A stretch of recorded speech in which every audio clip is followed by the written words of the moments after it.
Good afternoon, ladies and gentlemen, and welcome to day two of the Living Dystopian Conference here at the OUCIP Hyderabad, being conducted by Inspirari Arts Foundation. We have the absolute pleasure of having with us this afternoon Professor KIMBER from France. She's going to talk about her experience of living through the pandemic.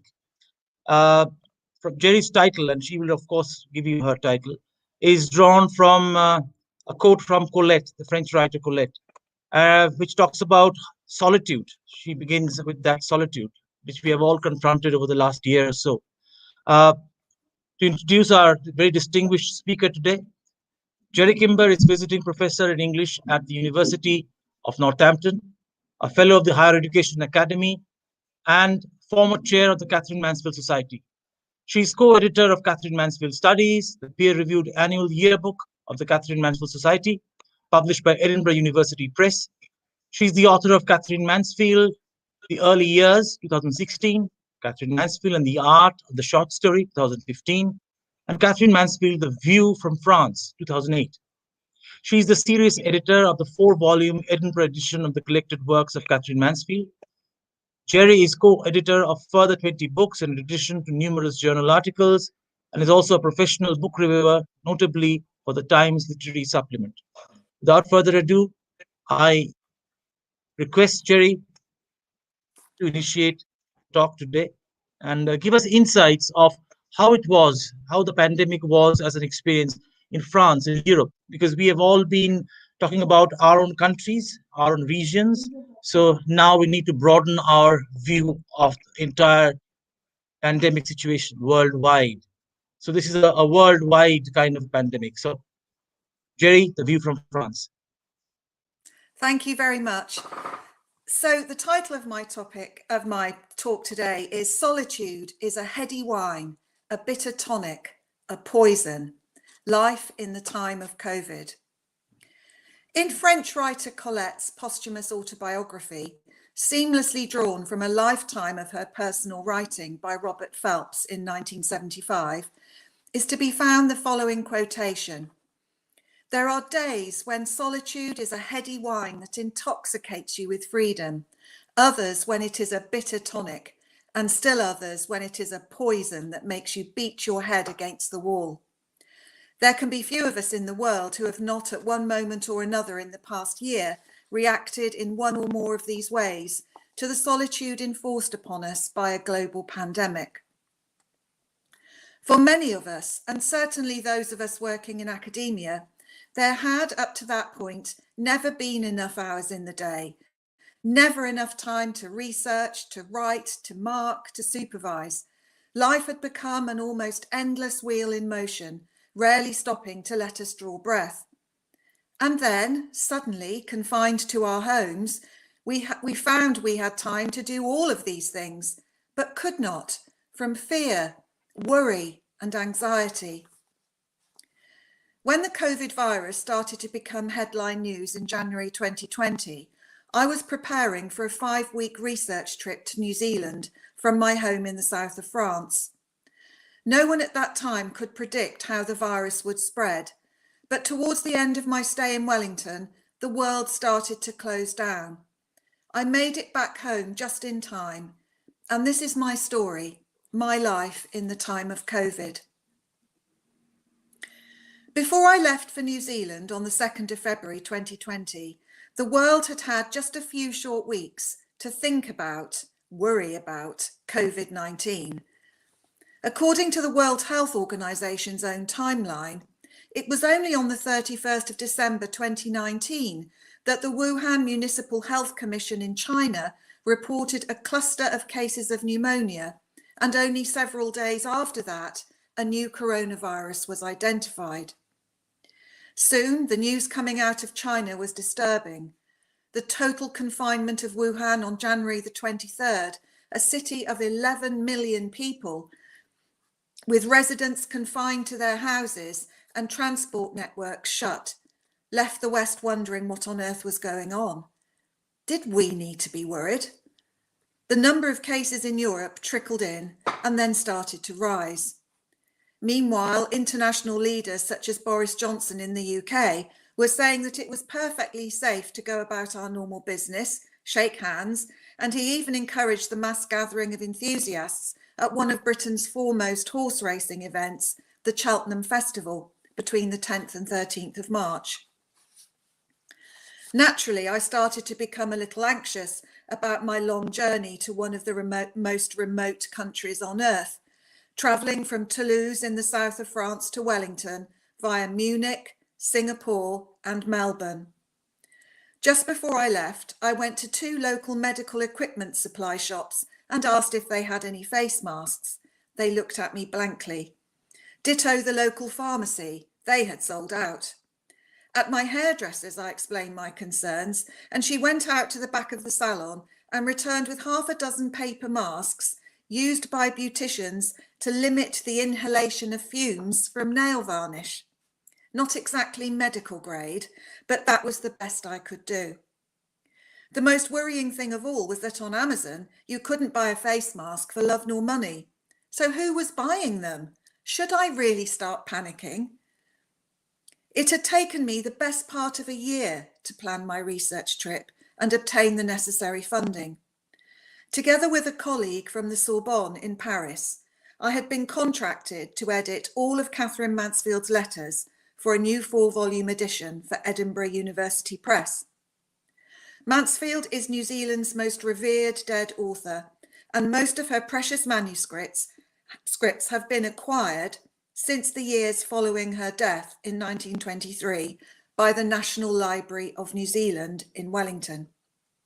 My goal was to photograph every Mansfield letter in their archive so that I would not need to make the journey again for subsequent volumes.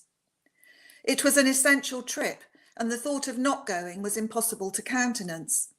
And so, armed with my half-dozen beautician's paper masks, a large pack of antibacterial wipes, and a small bottle of antibacterial hand gel, I made the decision to go. What struck me during the entire journey was how few people were wearing masks outside of airport staff and flight attendants. The planes I took were all full, and no one had seemingly decided to cancel their journeys. Nevertheless, on every single flight, I religiously wiped down all the surfaces around my seat, including the seatbelt buckle, and kept my flimsy mask on, except when eating or drinking. I had never done that before in my life, and it felt very strange. On arrival, I went straight to my friend's house where I was staying in a self-contained apartment. At that time, there was not a single confirmed case of COVID-19 in New Zealand. The first one would be confirmed on the 28th of February, towards the end of my trip. But news of what was happening elsewhere in the world was clearly causing concern. Because my friend has a severely compromised immune system, she could not take the risk of contracting anything from me. I therefore handed over all the presents I had brought in a large plastic bag so that she could go and sanitize them before opening them. And it was a full 2 weeks into my trip before we were properly able to say hello to each other. Within 24 hours of arriving, I started to feel really unwell, feverish with a severe upset stomach. I told my husband via Skype, who didn't seem concerned, and said, "Well, you don't have a cough or a sore throat, which are the symptoms to look out for, and in any case, you always feel ill after a long international journey." I had to admit that was true, but on arrival in New Zealand, we had been told about a COVID-19 hotline to ring, should any symptoms manifest themselves. Being a dutiful citizen, I duly rang the number, explained the details of my very long journey, encompassing numerous stops in different countries. But as I didn't have a cough or a sore throat, they told me not to worry and to go about my life as normal. Now, of course, we know that there are many symptoms associated with COVID-19 other than just a cough and a sore throat. But at this early stage, no one was really aware what they were. In addition, I had just 5 precious weeks to photograph thousands of images. So I just shrugged off my symptoms and got to work. Even to this day, I'm not sure if I ever did contract COVID-19. I'm hoping that one day an antibody test will reveal the truth. Even going to the library and back on the bus every day posed new challenges compared to all my previous visits. Every time someone coughed near me, I felt myself shrink back in horror. I tried to avoid touching handles, and if I did, I used gel straight away. At the library, I took in my own pencil, whereas before I always used the ones supplied in the room. There were so many minor adjustments, all in the name of a strange virus I knew almost nothing about. I felt a curious sense of displacement, and this was heightened during my leisure days away from the library, in shops, at concerts and at the theatre, where life was still very much normal, with no restrictions whatsoever. Meanwhile, news from the rest of the world was becoming more and more alarming, especially from Italy, as John McCourt explained so eloquently in his own talk for this conference. During the time I had been away from France, hundreds of people there were starting to test positive for the virus. I rang my husband. Should I try to curtail my trip and get an earlier flight home? What if I ended up being stuck in New Zealand? My anxiety grew with every day that passed. I was photographing Mansfield letters as quickly as I could, but cutting my trip short would mean leaving without all the research materials needed for our edition. And who knew when I would be able to return? In the end, I decided to take my chances and complete my trip. If the worst came to the worst, my dear friend had said the apartment was mine for as long as I needed it. With a week to go, I started to pack my case. Psychologically, it helped to affirm that the time for me to leave was approaching. At the same time, I recognised in myself a profound sense of loss. I had been planning this trip to the other side of the world for such a long time. The funding had been hard to come by, and I had been looking forward to it for so long. I finally left Wellington on the 8th of March with a heavy heart, unable to even hug my friend as we tearily waved goodbye to each other, but also with a mounting sense of relief that I was finally going home. After having obsessively watched news reports online for 5 weeks, it was strange to find that at each airport, life seemed to still be pretty much as normal. There were a lot of masks being worn in Singapore, but it was still very busy. At Munich, the airport was as crowded as always, and it was hard to spot anyone wearing a mask. It all began to seem very surreal. When I finally touched down in Toulouse on the 9th of March, I expected to have my temperature taken, to be given instructions re potential COVID symptoms, etc., etc. But nothing, not even a poster on the wall. I collected my case, walked through security, and my overjoyed husband and I drove the 2-hour journey home in a state of nervous shock and massive relief. When I had booked my tickets at the beginning of 2019, over a year before I went, little did I know how lucky I was to choose the dates I did. Just a few days after my return, President Macron of France announced a mandatory lockdown of all citizens in France, beginning on the 17th of March at noon. In addition, all borders and entry points into New Zealand were closed to non-residents on the 19th of March, and countries around the world soon followed suit, including your own, with their own restrictions. I had literally returned home with about a week to spare before the entire world closed down. But safely stored on my laptop were my thousands of precious Katherine Mansfield research images, and that had been worth all the anxiety of the previous few weeks. President Macron had initially decreed a nationwide lockdown in France for 15 days. But in the end, we were confined to our homes until the 11th of May, almost 2 months. This was the period of the dreaded attestation. In order to leave your house for any reason whatsoever, you had to fill out a form, either printed out or on your mobile phone, declaring why you were outside your home. Leisure walking was only allowed for very short periods close to your abode. We are so rural here that doing food shopping for us means a 40-kilometre round trip. My husband has a serious heart condition and did not leave the house at all except for short walks. And in any case, only one person was permitted to go shopping. So I did all the food shopping for us during the lockdown.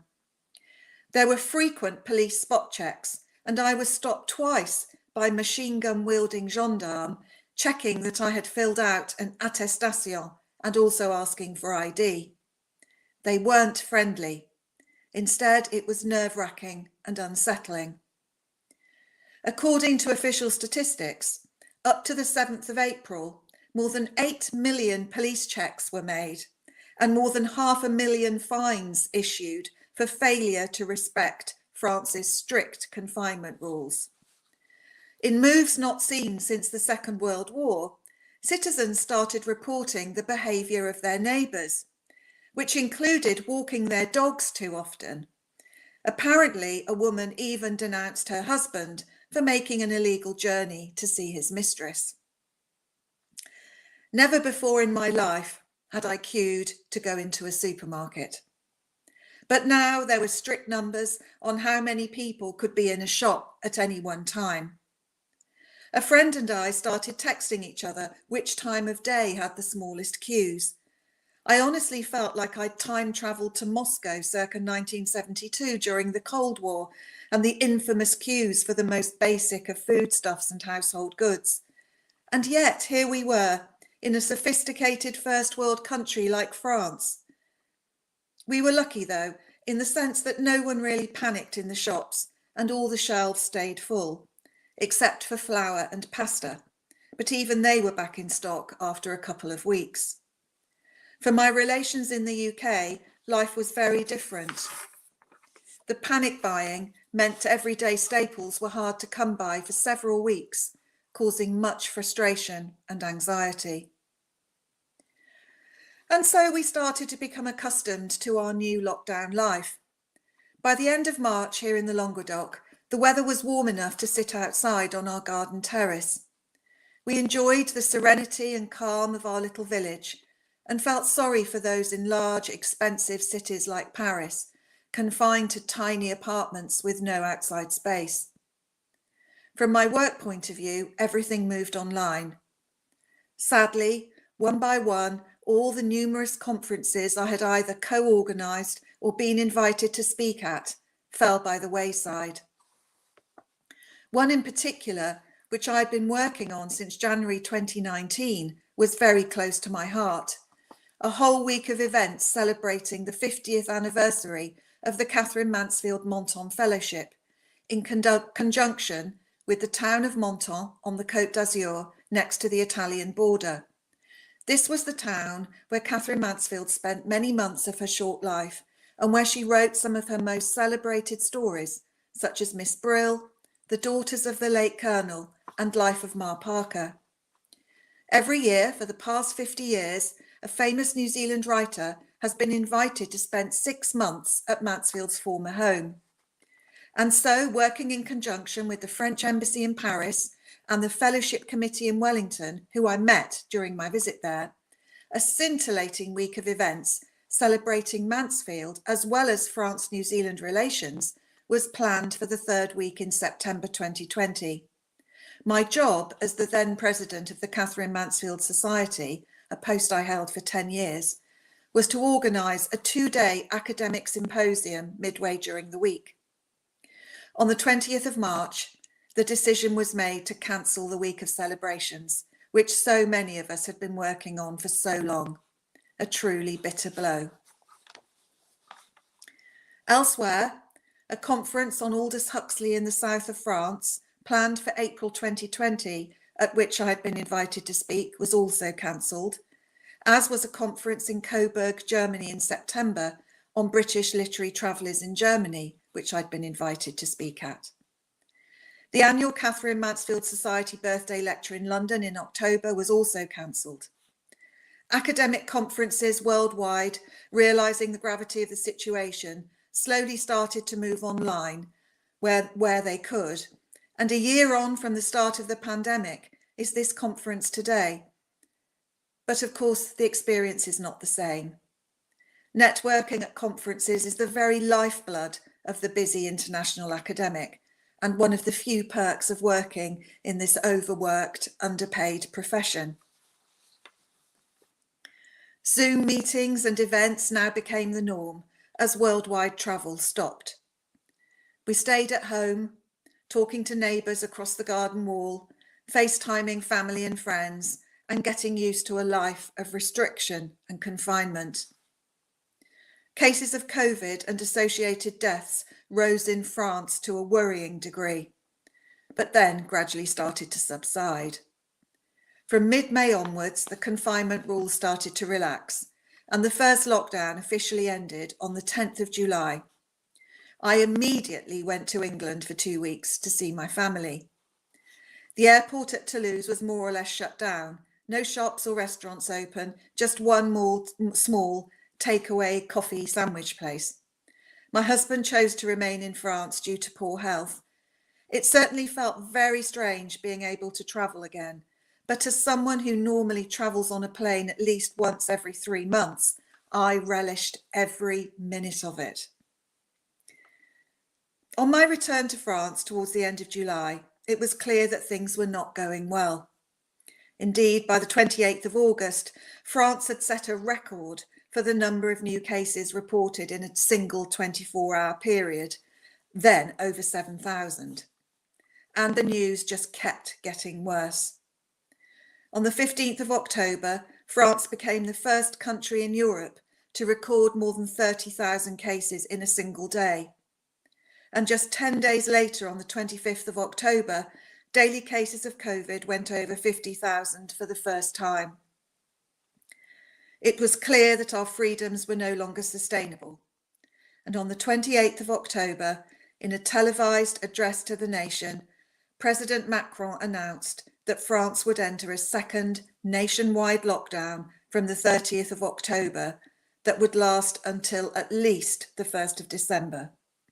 The only difference to the first lockdown in the spring being that this time schools and factories would stay open.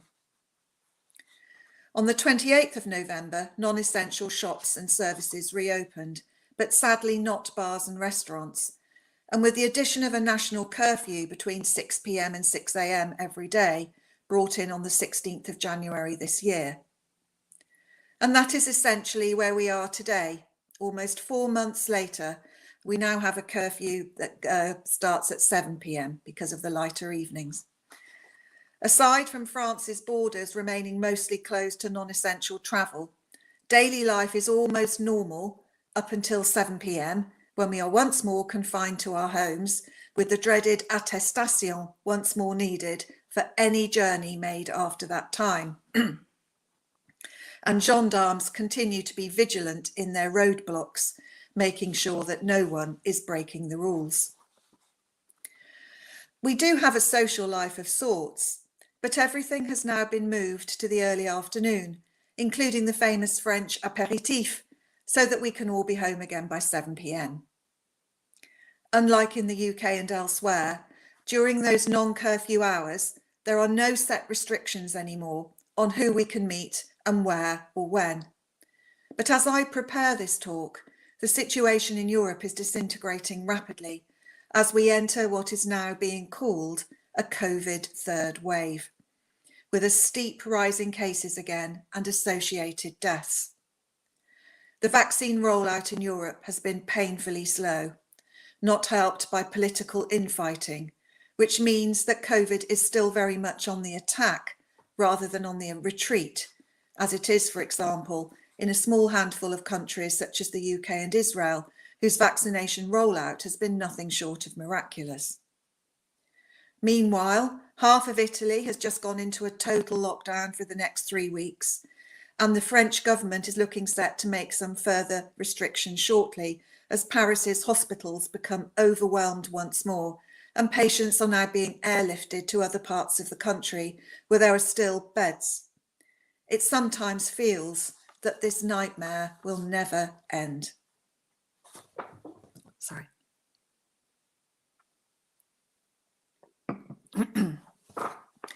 It's hard to imagine that there ever was a time when we could sit in a packed cinema, for example, breathing in the air of those around us, or giving friends and family hugs. Watching programmes on television filmed before March 2020 and seeing normal people doing normal things now seems strange and almost otherworldly, viewed from these new dystopian times. Did we really ever do those things without a care in the world? More importantly, will there ever come a time when we can return to doing those things without masks, without antibacterial gel, without fear? And yet, this global pandemic has brought the world together in a way I have not seen in my own lifetime. For once, we are all, whatever our religion, whatever continent we live on, whatever the colour of our skin, fighting the same common enemy, the COVID-19 virus, rather than each other, at least for now, even though the current bitter row in Europe over the access to and safety of vaccines seems to be pulling nations apart. One aspect of the pandemic that has brought real misery and suffering to some is the loneliness that comes with enforced isolation when you live on your own. Multiple strategies have been needed to help family and loved ones cope with intense loneliness. I had never heard of Zoom before the pandemic, but there can be very few people who have not heard of it now. I always used to ring my own elderly mother in the UK once a day, but now I ring 3 times a day to break up the monotony of her existence. I've done the same with other solitary friends who have been struggling to cope. As the quotation from French writer Colette at the beginning of this talk attests, solitude, that thing so many of us seek in the crazy world in which we live, is not always the precious experience so tantalizingly out of reach in a normal world. Even spending time with our families, yet another precious commodity in a normal world, can become overwhelmingly stultifying when it becomes a 24/7 constant with seemingly no escape.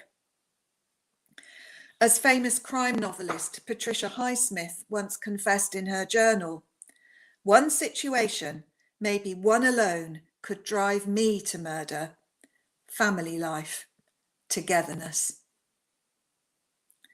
In a frustrating dichotomy, COVID-19 has managed to turn even family life into a dystopian nightmare for some, while conversely, those all alone yearn for that noise, chatter, and togetherness. Looking back at recent history, the infamous 1918 Spanish flu was the first of 2 pandemics caused by the H1N1 influenza A virus.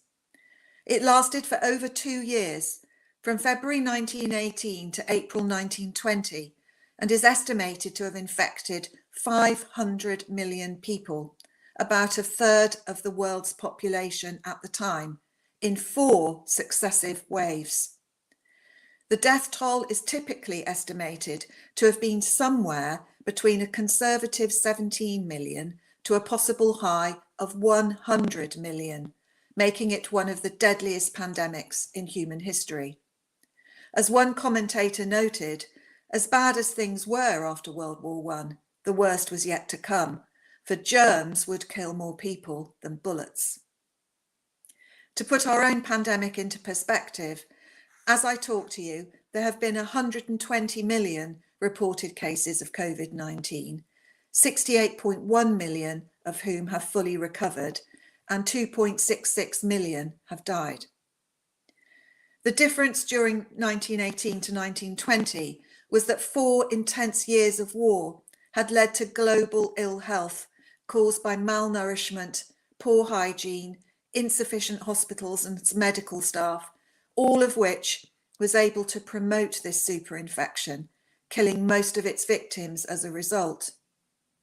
Indeed, a 2007 analysis of medical journals from the period concluded that in fact Spanish flu was no more aggressive than previous influenza strains, and yet it went on to kill so many. As Elizabeth Winkler notes in her recent essay on pandemic consciousness, many notable writers were affected by the 1918-20 pandemic. It killed Guillaume Apollinaire and nearly killed D.H. Lawrence, Hilda Doolittle, and Catherine Ann Porter, who was left with a mane of stark white hair. I was in some strange way altered, she later said. It took me a long time to go out and live in the world again. I was really alienated in the pure sense.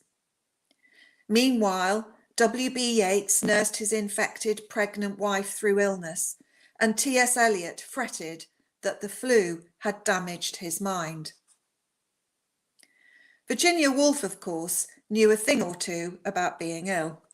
She herself contracted Spanish flu in 1918, and the heart of her most celebrated protagonist, Clarissa Dalloway, is made weak by it. Everyone around Mrs. Dalloway is aware of her post-pandemic fragility, as is the reader. We are told how she has grown very white since her illness, and how she has abandoned the marital bed and instead now sleeps in a single small bed in an attic bedroom, her husband Richard having insisted, after her illness, that she must sleep undisturbed. Her alienation within the home is echoed in all aspects of her daily life, affirming how depression and solitude go hand in hand with pandemics in all their manifestations. More recently, the 2009 swine flu pandemic was the second of the two pandemics involving the H1N1 influenza virus and lasted about 19 months, from January 2009 to August 2010. First described in April 2009, the virus appeared to be a new strain of H1N1, resulting from a previous triple combination of bird, swine and human flu viruses, which went on to combine with a Eurasian pig flu virus, leading to the term swine flu. Some studies estimated that the actual number of cases, including asymptomatic and mild cases, could have been between 700 million and 1.4 billion people, or between 11 to 21% of the global population of 6.8 billion at the time. Confirmed deaths, however, were much lower, at around just 284,000. It transpired that the risk of serious illness resulting from this 2009 H1N1 flu was no higher than that of ordinary yearly seasonal flu, which globally kills between 250,000 to 500,000 people annually. Our own daughter contracted swine flu at her boarding school in early summer 2009, the first case in our part of England, forcing the entire school to close early for the summer. The local medical teams had no idea what to do. She became very ill with a ragingly high temperature, a bone-rattling cough, the like of which I have never heard before, like whooping cough but much worse, and constant vomiting. She was in bed for 10 days, and it took her another 3 weeks to feel better. Anonymous government health agencies rang our house every single day, asking for details of her temperature and other symptoms. It was a frightening time for the whole family and our only direct experience of a pandemic. When I collected medicines for the family, I was told to stay in the car, and they were literally thrown in through the window, as if we were all somehow infected with the plague. Recalling this anecdote reminds me of the French Algerian existential writer Albert Camus, who in 1957 won the Nobel Prize in Literature at the age of just 44, the second youngest recipient in history after Rudyard Kipling, who won in 1907, aged 41, its youngest recipient to date, and the first English language writer to receive the prize, an author, as you know, with a strong connection to India and its colonial past. Camus' celebrated absurdist novel La Peste, The Plague, published in 1947, 10 years before his death, tells the story of a fictional plague that sweeps the French Algerian city of Oran in the 1940s. For source material, Camus went back to the records of a real plague, a cholera epidemic, that had decimated Iran's population in 1849. In true existential, absurdist fashion, Camus' novel essentially stresses the powerlessness of man to control fate, offering a starkly depressing allegory of the human condition in general. His words ring as true today as they did in 1947. Everybody knows that pestilences have a way of recurring in the world, yet somehow we find it hard to believe in ones that crash down on our heads from a blue sky. There have been as many plagues as wars in history, yet always plagues and wars take people equally by surprise. Indeed, no one at the beginning of January 2020 could have predicted that by the middle of March, the world as we had known it would have collapsed, the airline and travel industries ground to a halt, that we would be confined to our homes by law, and that millions of people would die from a virus none of us had ever even heard of. Camus' novel in translation has, unsurprisingly, become a bestseller over the past year. His imagined strict confinement of Oran in the novel resonates with real-life COVID-19 lockdowns experienced throughout the world. The English-language publisher Penguin Classics is reported to have been struggling to keep up with demand. In Italy, which went through one of the world's strictest lockdowns, it became a top 10 bestseller. Camus' daughter Katherine said that the message of the novel had newfound relevance, in that we are not responsible for coronavirus, but we can be responsible for the way in which we respond to it. There is much for us all to take away from Camus' bleak novel, 75 years on. As he says, the one way of making people hang together is to give them a spell of the plague. We have certainly come together in ways none of us could have imagined, but for how long is a different matter. Much as I am desperate for the world to be delivered from these dystopian times, were we not in fact already living in dystopian times before the COVID-19 pandemic? As Ed Yong, a science journalist for The Atlantic, wrote in August last year in his hugely influential essay, How the Pandemic Defeated America, we long to return to normal, but normal led to this. To avert the future pandemics we know are coming, we must grapple with all the ways normal failed us. We have to build something better. He continues, our current model of economic growth has led to increasing deforestation and loss of biodiversity, accelerated urbanization, intensive animal farming, global travel, all factors known to increase the risk of zoonotic viruses jumping to human hosts and spreading with alarming ease. Scientists and public health experts around the world have been warning us for many years that a pandemic caused by an unknown virus was not a matter of if, but when, and that we needed to prepare. But, as German virologist Christian Dorsten pointed out, there is no glory in prevention, and pandemic preparedness has not received the necessary resources or attention. Hopefully this will change. Ultimately, the best way to reduce the risk of future pandemics is by avoiding a return to business as usual. As economist Mariana Mazzucato and others have been saying, it is time to rethink capitalism. And so, after reading Young's essay, I am trying to instill in myself the notion that to want the world back as it was before the pandemic is wrong. The problem is that the models on which our world before COVID was built are too firmly embedded in every single part of our daily lives, and that to change them will necessitate hardships that most of us don't want to think about or live through.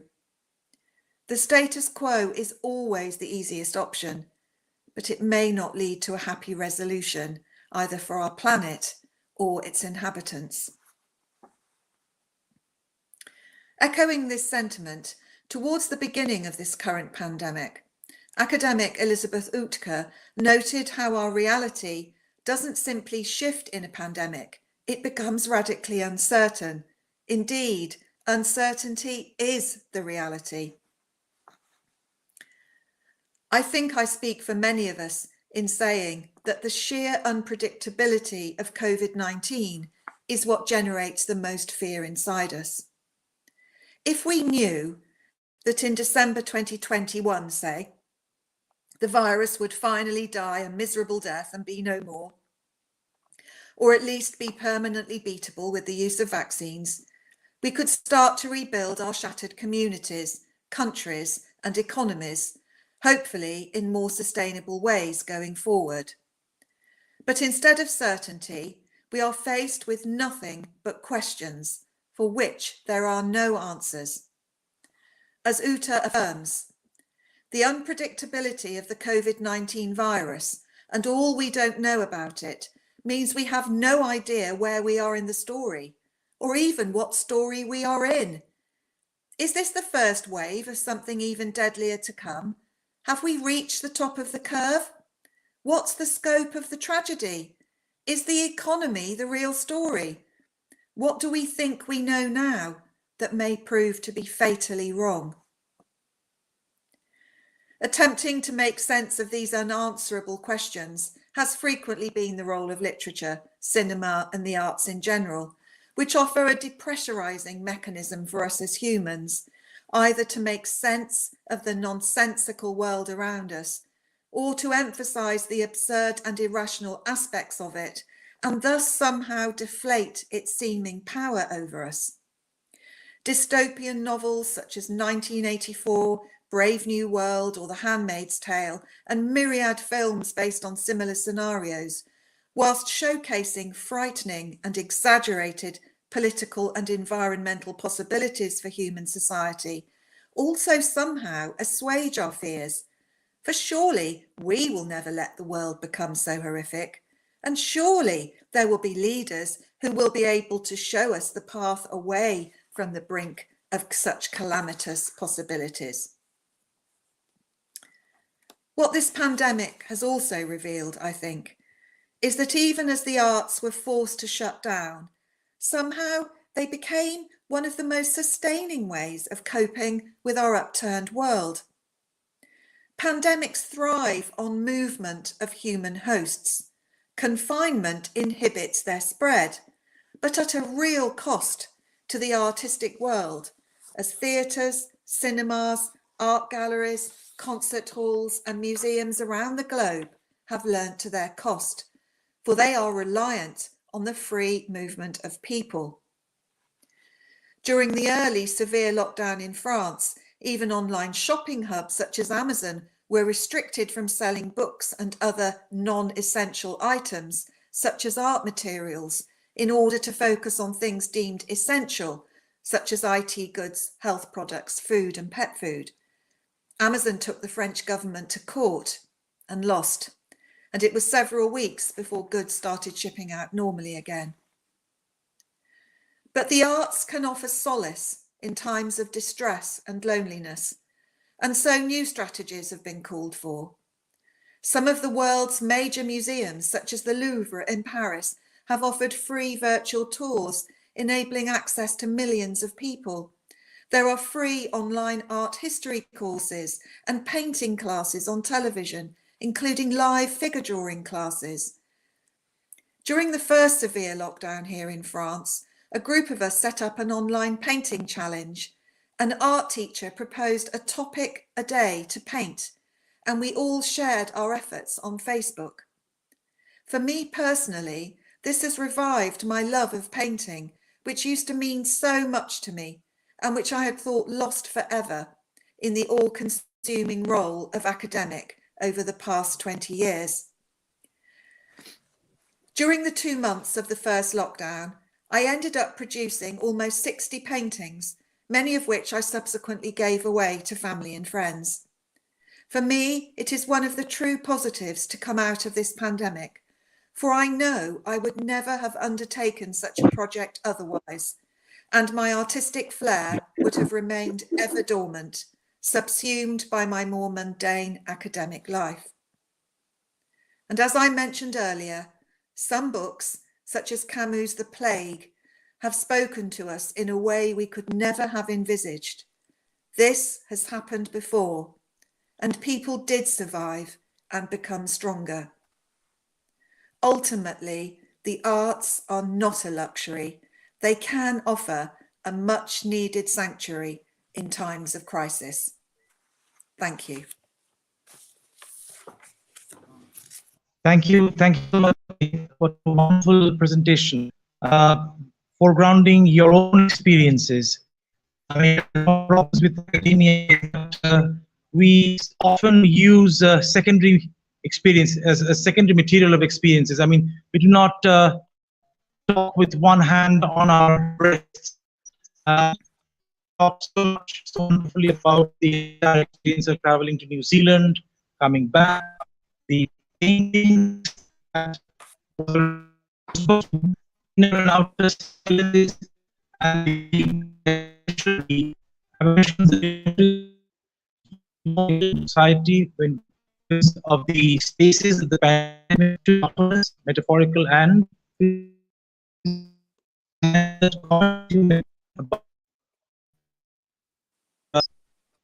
almost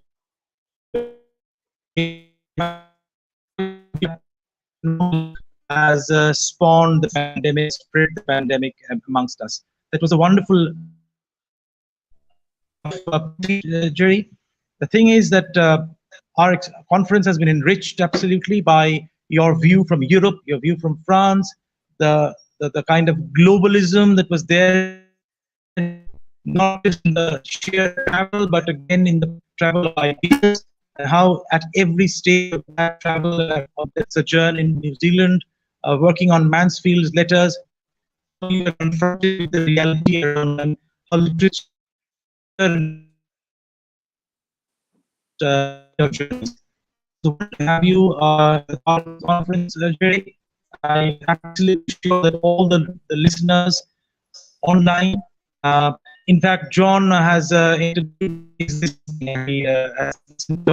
He requested me to share the thing as well.